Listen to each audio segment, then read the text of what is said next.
ఎక్కడో చివరిలో ఉండిపోయినటువంటివి అవి జ్ఞాపకం చేసుకోవడానికి ప్రయత్నం చేస్తున్నాడు, కానీ అవి రాట్లా. ఎందుకంటే ఈ మైండ్ అంతా దేంతో నింపాడు అయ్యగారు చెప్పండి? అనవసరమైన చెత్తా చెదారంతో నింపాడు. అందుని బట్టి అసలేనివి అయ్యగారికి ఏం చేయట్లేదు, గుర్తుండట్లేదు. ఏమండి, ఎప్పుడైనా కొన్ని విషయాలు నువ్వు ఎప్పుడైనా మర్చిపోతావా? ఏమంటే కొన్ని విషయాలు ఎప్పుడైనా మర్చిపోతావా? ఎందుకంటే వాటిని ప్రేమిస్తుంటావు కాబట్టి మర్చిపో. చాలామంది దేవుని వాక్యాన్ని మర్చిపోవడానికి, నీ సబ్జెక్ట్ మర్చిపోవడానికి కారణం ఏంటంటే చెత్తా చెదారం అంతా కూడా మైండ్లో పెడుతున్నావు. నీకు అవసరం కానిది, నీకు పైసా ఉపయోగపడినటువంటిది ఈ మైండ్లో పెడుతున్నావు. సినిమాల గురించి తెలుసుకుంటే నీకేం వస్తుందమ్మా? వాళ్ళు రోజు రోజుకి కోటీశ్వర్లు అవుతారు, నీకేం వస్తుంది? నీకేమీ రాదు. వాళ్ళ గురించి నీకు ఎగ్జాముల్లో వాళ్ళ గురించి రాదు. పోనీ వాళ్ళ విషయాలు ధ్యానం చేయడం ద్వారా నీకు పైసా ఉపయోగం ఉండదు. పైగా నీ జీవితం పాడైపోయి భ్రష్టమైపోతే తప్పించి వాళ్ళని అనుసరించి బాగుపడ్డవాడు ఎవడన్నా ఉన్నాడా? లైవ్లోనే మాట్లాడుతున్నాను. ఈరోజు సినిమా యాక్టర్లను అనుసరించి అయ్యా పాపం నుంచి నేను విడుదల పొందాను, అయ్యా ఆ వ్యభిచార తలంపుల నుంచి నాకు పలానా ఈ సినిమా యాక్టర్ నాకు విడుదలనిచ్చాడు అని ఎవరైనా ఎప్పుడైనా చెప్పగలరా? సమాజాన్ని పాడు చేసేటువంటి వారు కానీ సమాజాన్ని బాగు చేసేటువంటి వారు వారిలో లేరు. వాళ్ళ కొరకు నువ్వు నీ ప్రాణాన్ని పెట్టేయటం, వాళ్ళ కోసం మొదటి టికెట్ కోసం నీ చొక్కా చింపేసుకోవడం, వాళ్ళ కోసం మొత్తం నీ జీవితం అంతా కూడా పణంగా పెట్టేసి చదువు పక్కన పెట్టి, తల్లిదండ్రులను పక్కన పెట్టి, దేవుని పక్కన పెట్టి జులాయిగా తిరుగుతూ జీవితాన్ని పాటు చేసుకుంటున్నావా? ప్రియ తమ్ముడు, ప్రియ చెల్లి, నీకు వచ్చేది ఏమి ఉండదు. పైగా చదువు కూడా నీకు రాదు. అందుని బట్టి నీ జీవితంలో నేను చెప్పాను, ఈ యొక్క న్యూరాన్స్లో నువ్వు వేటిని నింపుకోవాలా? దేవుని వాక్యాన్ని నింపుకోవాలా. దేవుని వాక్యాన్ని నింపుకోవడం ద్వారా కరెక్ట్గా గుర్తొస్తుంది అది. అందుని బట్టి దావీదు అంటాడు, నీ ఎదురు నేను పాపం చేయకున్నట్లు నీ వాక్యం నా హృదయంలో భద్రం చేసుకున్నా. హృదయం అంటాం కంటే న్యూరాన్లో భద్రం చేసుకున్నాడు.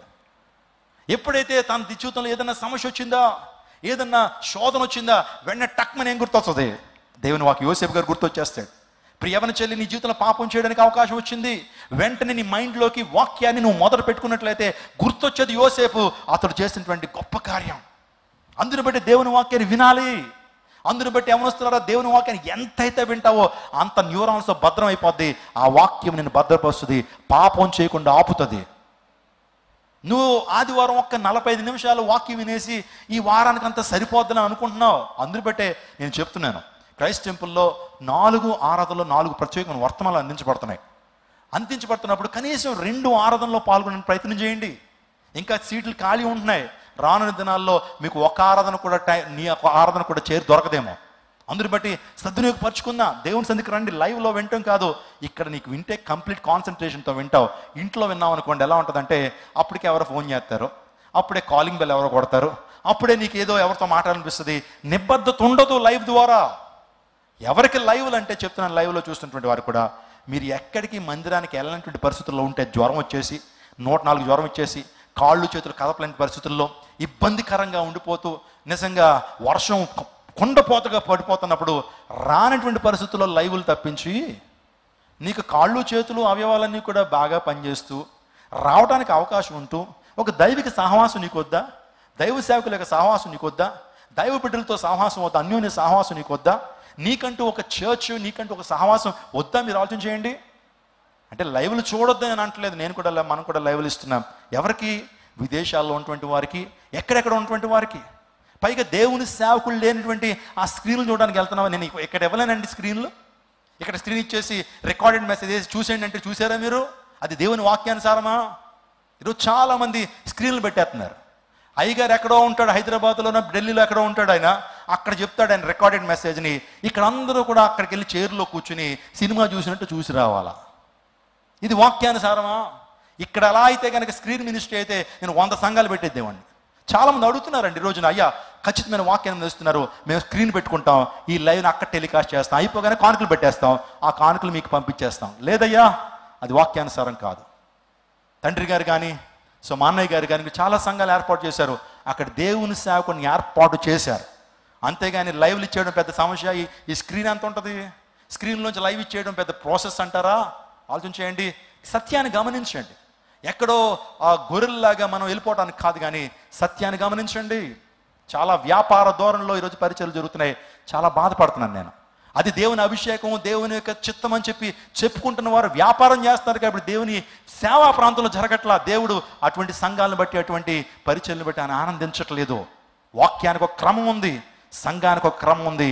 ఆ క్రమాన్ని పాటి అక్రమం చేయవాళ్ళారా నా యుద్ధ నుంచి పొండి అన్నాడు. గమనించండి, వాక్యాన్ని మీరు వింటున్నారు, వాక్యాన్ని పరిశీలనగా వింటున్నారు, అపోస్తుల బోధ వింటున్నారు.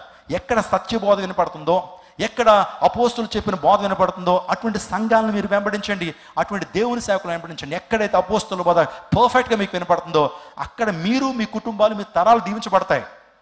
మీ కుటుంబాలు సన్మార్గంలోకి వస్తాయి, మీ పిల్లలు సన్మార్గంలోకి వస్తారు. గమనించాలా, ఎంతో ఆత్మావేశంతో ఈ మాటలు చెప్తున్నాను. సహకరించండి మంచి దైవజనుల్ని, అదే రీతిగా సత్యాన్ని సత్యంగా చెప్పేటువంటి దేవుని సేవకుల్ని ప్రోత్సహించండి, మీరు దీవించబడతారో.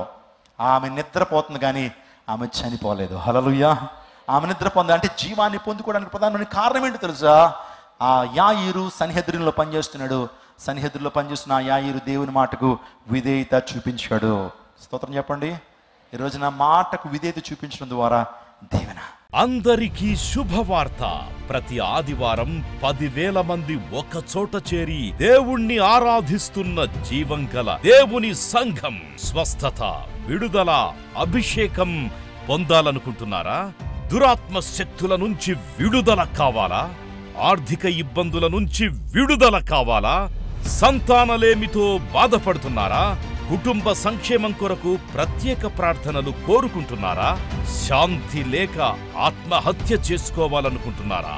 నిజమైన ఖచ్చితమైన వాక్యం చేత బలపడాలని ఆశిస్తున్నట్టయితే రండి. క్రైస్ట్ టెంపుల్ మీ కొరకే. ప్రతి ఆదివారం 4 ఆరాధనలు జరుగుతున్నాయి. మొదటి ఆరాధన ఉదయం 6 గంటలకు, రెండవ ఆరాధన ఉదయం 8 గంటలకు, మూడవ ఆరాధన ఉదయం 10 గంటలకు, నాల్గవ ఆరాధన సాయంత్రం 6:30 జరుగును. స్థలం Christ temple, Mary Stella indoor stadium, Pantakaluva road, NTR circle, Vijayawada. ముఖ్య ప్రసంగికులు ప్రపంచ వ్యాప్తంగా వాక్యమునందించి కోట్లాది మందికి దీవెనకరముగా ఉన్న మన దైవజనులు రెవరెండ్ డాక్టర్ పాల్ ఇమాన్యుయల్ గారు మరియు నిస్సీ పాల్ గారు శక్తివంతమైన సందేశాలను అందించి ప్రతి ఒక్కరి కొరకు ప్రత్యేక ప్రార్థనలు చేయుదురు. హృదయాలను హత్తుకునే అద్భుతమైన స్తుతి ఆరాధన సాక్ష్యాలు, ప్రతి విశ్వాసిపై ప్రత్యేక శ్రద్ధ, గృహ దర్శనాలు, ఇంకా మరెన్నో. ప్రతి ఆరాధనలో 1000 మంది ప్రజలు పాల్గొంటూ ఆత్మీయముగా బలపడుచున్నారు. పాటలు, ఆరాధన, వర్తమానముల ద్వారా దేవుని ఆత్మీయ కార్యములు అనేకులు పొందుకుంటున్నారు. విజయవాడ చుట్టుపక్కల ప్రాంతాల నుంచే కాక 100 కిలోమీటర్ల దూరం నుంచి ప్రజలు వచ్చి ఆత్మీయ మేలులు పొందుచున్నారు. ప్రతి ఆదివారం హోలీ కమ్యూనియన్ సర్వీస్. దూర ప్రాంతము నుండి వచ్చు వారికి ప్రేమ విందు కలదు. కుటుంబాలతో రండి. దేవుడిచ్చే గొప్ప రక్షణ, స్వస్థత, అభిషేకాన్ని పొందుకొనండి. రండి, మీ దుఃఖము నాట్యముగా మార్చబడును. మరిన్ని వివరాలకు సంప్రదించండి 88 6276 777.